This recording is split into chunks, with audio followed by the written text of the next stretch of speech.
자, 이번 시간에는 우리 공문서의 구성에 대해서 같이 한번 살펴보도록 하겠습니다. 자, 공문서는 지금처럼 이렇게 생겼어요. 자, 이렇게 생겼는데 여기서 크게 두문이 있고 본문이 있고 결문이 있고 세 가지로 나눠집니다. 자, 여기까지가 우리 두문이라고 불러요. 이 윗부분을 두문이라고 부르고요. 여기서부터 시작해서 여기까지가 이제 본문이에요. 그리고 그 밑에 부분을 보고 결문이라고 합니다. 해서 두문이 있고 본문이 있고 결문이 있고 여기서 이렇게 나눠지더라 라는 거 여러분들이 기억하셔야 돼요. 해서 두문이다 그러면 이제 행정기관 명이 됐든 수신자가 됐든 이런 것들을 적고요. 본문이다 그러면 제목, 내용, 부침 그런 것들을 이제 쓰는 것이고 나머지 것들이 전부 다 이제 결문에 쓰는 내용들입니다. 자, 그럼 이제 하나하나 자세히 좀 보도록 할게요. 자, 두문이요. 두문에는 두 가지가 표시됩니다. 행정기관 명도 표시되고요. 수신자도 표시가 되고 이렇게 두 가지가 표시가 돼요. 행정기관 명이다 그러면 우리 회사 이름 쓰는 거죠. 그리고 수신자다 그러면 지금처럼 이 부분에 이제 작성되는 걸 보고 얘기하는데 수신자에는 말 그대로 수신자 명을 쓰고요. 이어서 괄호 안에다가 보조 기간을 표시를 하면 돼요. 만약에 수신자가 분명하지 않다 그랬을 때는 이제 직이나 직급을 기재해 주면 됩니다. 만약에 수신자가 많아요. 내가 이 문서를 만들어서 이거를 한 곳에만 보낼 게 아니라 여러 군데 막 보낼 겁니다. 그래서 수신자가 많아서 모두 다 여기다 기재하기 어려운 경우에는 이 부분에다가 지금처럼 수신자 참조라고 써요. 수신자 참조라고 쓰고 결문에 보게 되면 발신 명의가 있는데 그 다음 줄에다가 수신자란을 설치를 해서 거기다 수신자 명을 쭉 기재해 주면 됩니다.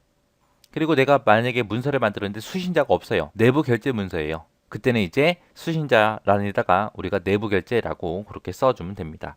이제 수신자가 한 명일 때, 여기는 이제 수신자가 여러 명일 때, 여기는 이제 수신자가 없을 때 하고 그렇게 세 가지로 나눌 수 있습니다. 지금 방금 본 데가 여기에요. 요 윗부분 얘기하는 거고 두문 본 거고요. 이제 본문 볼 거예요. 본문이다 그러면 제목부터 시작해서 요 내용, 부침까지 요 내용을 보고 우리가 본문이라 그래요.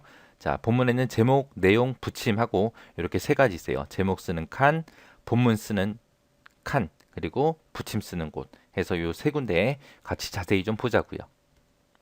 본문이다 그러면 이렇게 세 가지가 있죠. 제목, 내용, 부침하고 이렇게 세 가지가 있습니다. 제목은 문서 내용을 알기 쉽게 간단하고 명확하게 그렇게 기재해 주면 돼요. 지금처럼 이렇게 기재하면 되고 내용은 해당 내용 그냥 작성하는 곳이죠. 이 교육에 대해서 이제 구체적인 내용들을 여기다 이제 써주면 됩니다.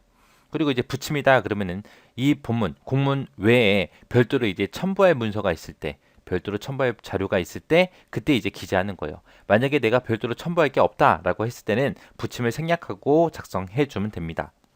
해서 본문에는 제목, 내용, 부침하고 이렇게 세 가지가 있다라고 기억하시기 바랍니다. 그 다음에 이제 결문 볼 거예요. 결문이라는 건 여기서부터 이 아랫부분 얘기하는 거예요. 이 아랫부분이 전부 다 결문에 해당합니다.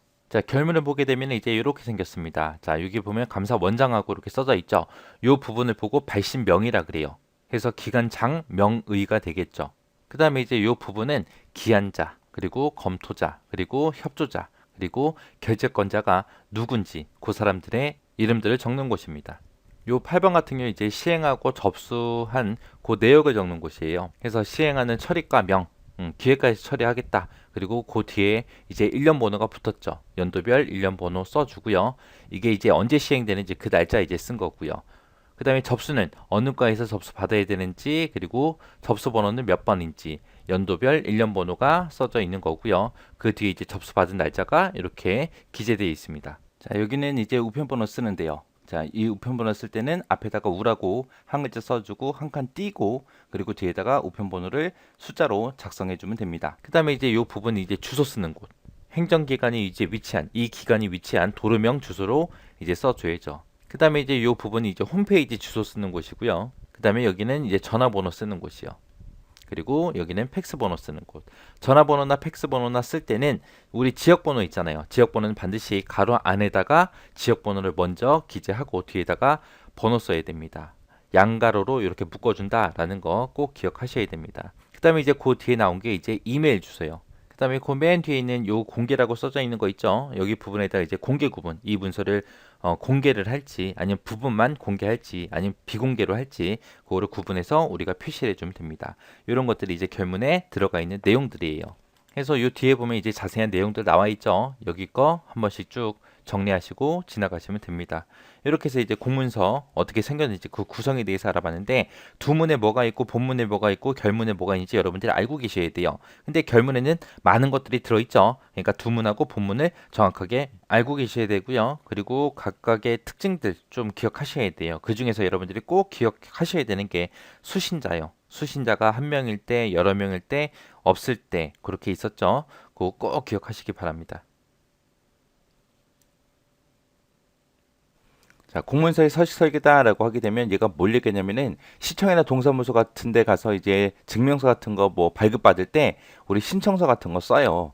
그런 신청서 같은 것들을 공문서로 아예 만들어 버리는 게 우리 공문서의 서식 설계입니다. 그런 거를 만들 때는 이제 사람들이 자주 쓰는 거, 그죠? 반복적으로 자주 쓰는 거, 그런 것들을 대상으로 해야죠. 그래서 행정기관에서는 장기간 반복적으로 사용되는 문서 중에 정형화할 수 있는 그런 문서는 특별한 사유가 있는 경우를 제외하고는 전부 다 서식으로 정해서 사용할 수 있습니다. 만약에 이제 중앙행정기관에서 이제 법령으로 서식을 제정하고자 할 때는 행정안전부 장관한테 승인을 받아서 서식으로 제정을 하거나 개정을 하는 거예요. 그래서 행정안전부의 승인을 받아야 된다라는 거 기억하셔야 돼요. 서식이라는 걸 마음대로 막 만들어내는 게 아니라 이런 원칙들을 지켜서 우리가 만들어 줘야 됩니다. 서명이 됐든 날인이 됐든 이런 거는 법령에서 지정한 경우를 제외하고는 선택적으로 할 수 있게끔 그렇게 해야 돼요. 그리고 글자 크기가 됐든 항목 간의 간격이 됐든 우리가 직접 작성해야 되는 그런 칸이죠. 그런 칸들은 크기를 균형 있게 이제 조절해서 알기 쉽도록 그렇게 만들어 줘야 됩니다. 그리고 누구든지 쉽게 이해할 수 있는 그런 용어를 사용해야 되고요. 불필요하거나 이제 활용도가 낮은 항목은 아예 넣지 않는 게 좋습니다.